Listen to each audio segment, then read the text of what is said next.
अस्सलाम वालेकुम। मैं उम्मीद करती हूँ आप लोग दुनिया के किसी भी कोने में, किसी भी खित्ते में इस चैनल को देख रहे हों, इंशाल्लाह खैरियत से होंगे।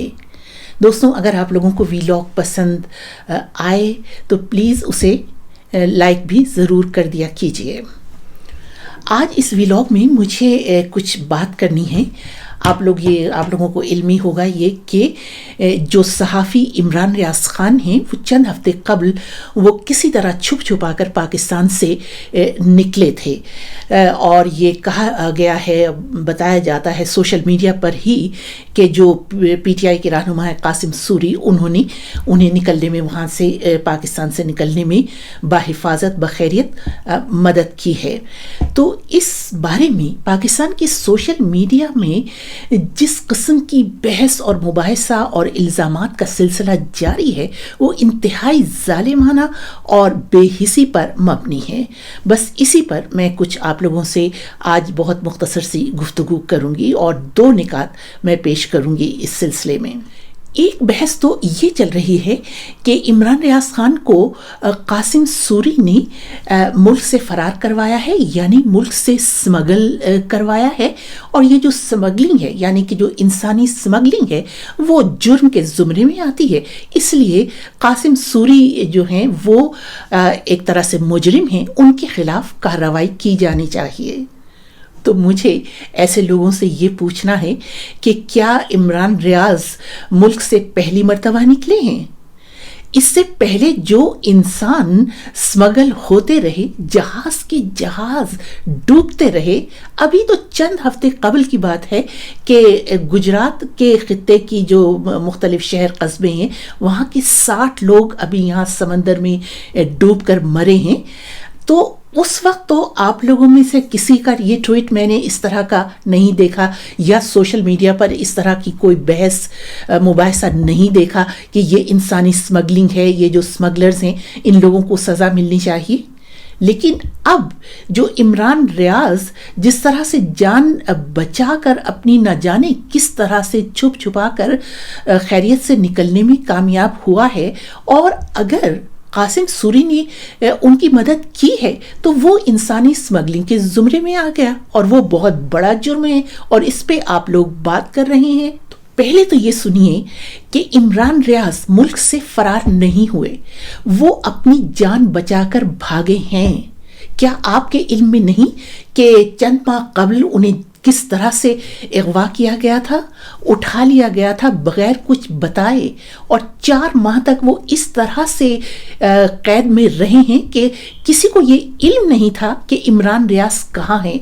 उनके घर वालों को, उनके वालिदैन को वो चीखते चिल्लाते अदालतों के चक्कर लगा रहे थे कि कहाँ हैं, हमें ये तो बता दीजिए।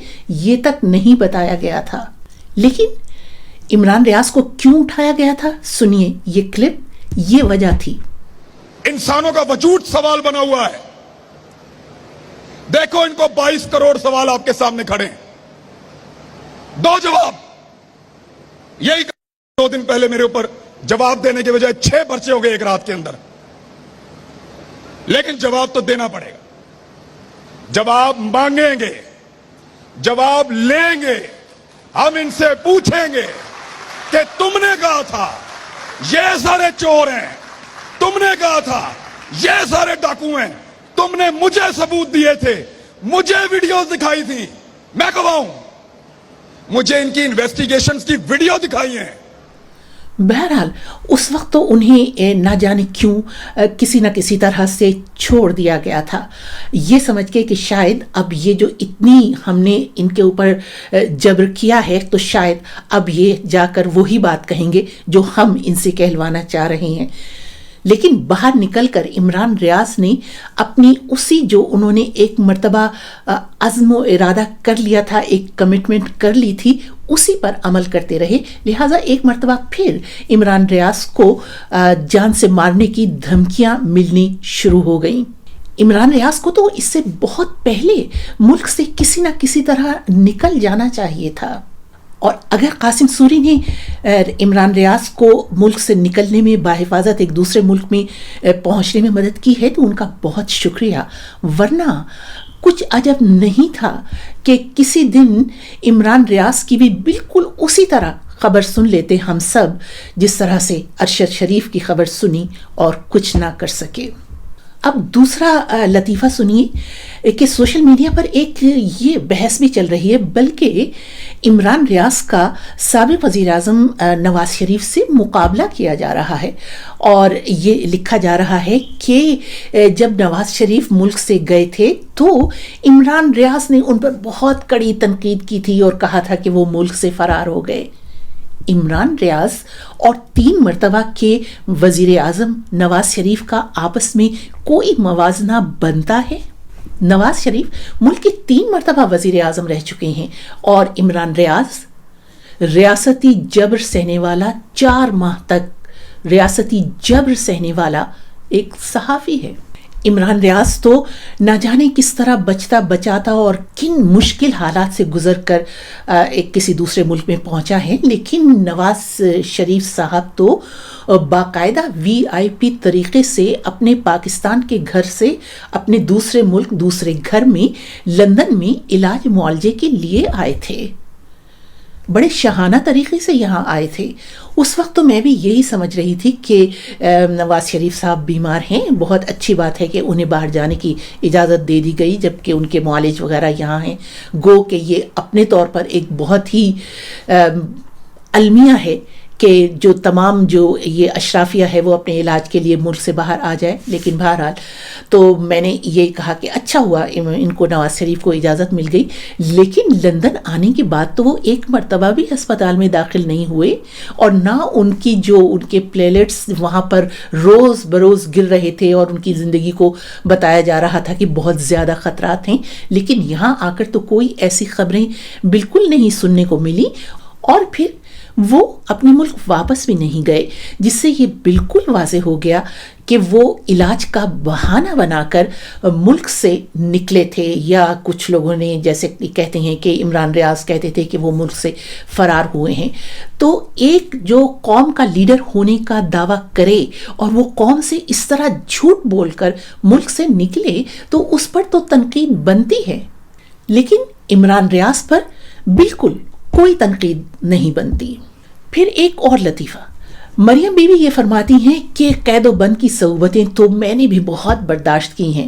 بے شک مریم بی بی قید میں رہی ہیں، اس میں کوئی شک نہیں، لیکن ان کا یہ کہنا کہ میں جس کمرے میں رہتی تھی وہاں کا درجہ حرارت 50 ڈگری تک پہنچ جاتا تھا، تو میں نے مریم بی بی کو یاد دلایا کہ آپ تو یہ کہا کرتی تھیں کہ میں فرائی پین کو گرم کر کے اپنے کپڑے استری کیا کرتی تھی پہننے کے لیے، تو گویا آپ کو اتنی سہولتیں میسر تھیں کپڑے استری کر کے پہنوں، اس کا مطلب ہے فرائی پین بھی آپ کے پاس تھا اور آپ اسے گرم بھی کر سکتی تھیں۔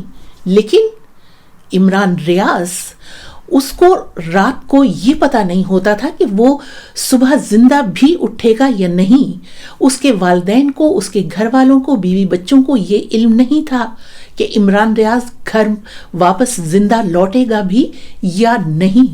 اور پھر یہ کہ ریاستی جبر کیا ہوتا ہے، یہ دیکھیے، یہ 2 برس پہلے کا عمران ریاض ہے، اور 4 ماہ قید و بند کی صعوبتیں برداشت کرنے کے بعد، ریاستی جبر برداشت کرنے کے بعد 2 برس میں بوڑھا ہو جانے والا عمران ریاض یہ ہے۔ یہ دیکھا آپ نے، یہ ہوتا ہے ریاستی جبر۔ یاد رکھیے کہ 2, 3, 4 ماہ کی ایسی قید جس میں آپ کو یہ علم نہ ہو کہ باہر کیا ہو رہا ہے، اس میرے گھر والوں پہ کیا گزر رہی ہے، میرے بیوی بچے کیسے ہیں، والدین کیسے ہیں، میں خود بھی زندہ لوٹوں گا یا نہیں، زندہ انہیں دیکھ پاؤں گا یا نہیں۔ ایسی قید چاہے چند ہفتوں کی ہو، لیکن وہ برسوں کی اس جیل سے بدتر ہوتی ہے، بدترین ہوتی ہے، جس میں کم سے کم آپ کو یہ علم تو ہوتا ہے نا کہ آپ جیل میں ہیں، آپ قید میں ہیں۔ اور آخر میں بس ایک چھوٹی سی بات کہ عمران ریاض کی کس سوچ نے مجھے بہت زیادہ متاثر کیا ہے، وہ یہ ہے۔ ہمیں ویڈیوز دکھائی ہیں، ہمیں آفیسرز ملوائے ہیں، ہمیں انہوں نے بولا چور ہے، لٹیرا ہے، ڈاکو ہے، تیرا ملک کھا جائے گا۔ میں بگڑ گیا، میں نے کہا نہیں کھانے دوں گا۔ میں اس لڑائی میں اترا اپنی مرضی سے، لڑائی چھوڑ کے جاؤں گا اپنی مرضی سے، किसी का बाप लड़ाई से नहीं निकाल सकता।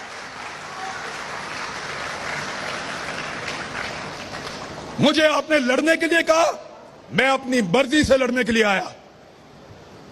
मैंने पहले अपने आप को कायल किया कि मैं लड़ूंगा इस लड़ाई को।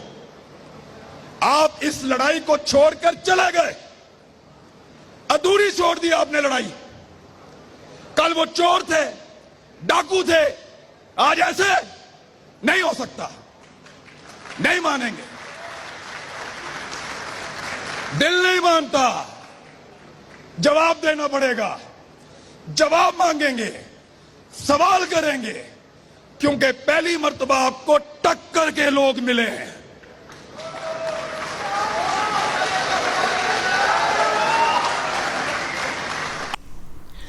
आप बताइए कि ऐसे जवानों को क़यादत में सामने आना चाहिए या नहीं, पार्लियामान में आगे आना चाहिए या नहीं।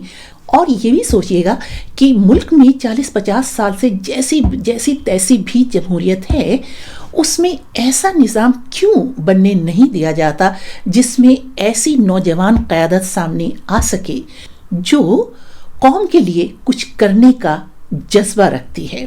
आप लोगों की क्या राय है इस सिलसिले में, ज़रूर लिखिएगा। इजाज़त दीजिए, खुदा हाफिज़।